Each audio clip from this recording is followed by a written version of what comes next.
শরীরে বিভিন্ন জায়গায় ফুলে যাওয়ার টেন্ডেন্সি, যদি আপনি এটা দেখে থাকেন আপনার মধ্যে কিংবা আপনার কোনো ক্লোজ আত্মীয়র মধ্যে, তাহলে খুবই সতর্ক হয়ে যান।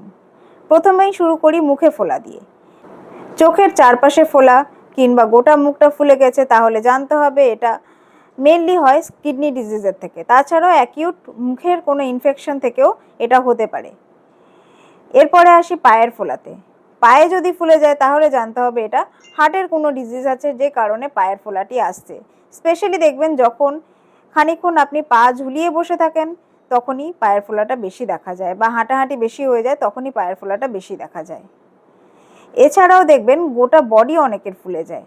সেক্ষেত্রে বুঝতে হবে তার লিভার, হার্ট এবং কিডনি মেটাবলিজম একসঙ্গে ডিসরাপ্টেড থাকলেও থাকতে পারে, যে কারণে তার গোটা বডি ফুলে যায়।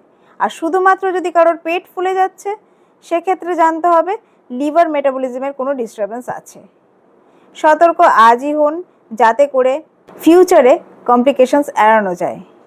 অ্যাজ আ হোমিওপ্যাথিক ফিজিশিয়ান, এর বেস্ট ট্রিটমেন্ট আমি যেটা করেছি ক্লাসিক্যাল কনস্টিটিউশনাল হোমিওপ্যাথিক ট্রিটমেন্ট, যেটা দিয়ে পেশেন্ট পুরোপুরিভাবে আরোগ্য হয়। কারণ হোমিওপ্যাথিক ট্রিটমেন্ট রোগের গোড়াকে নির্মূল করে এবং সিমটমস শুধুমাত্র চাপা দেয় না। তাছাড়াও এটা পুরোপুরি সাইড এফেক্ট ফ্রি ট্রিটমেন্ট, যে কারণে একটা রোগ ট্রিটমেন্ট করাতে গিয়ে আরও বিভিন্ন রোগ আপনার তৈরি হয়ে যায় না। বিশদে কিছু জানার থাকলে স্ক্রিনে দেওয়া ডিটেলসে অবশ্যই কন্ট্যাক্ট করতে পারেন। আজ এখানেই, নমস্কার।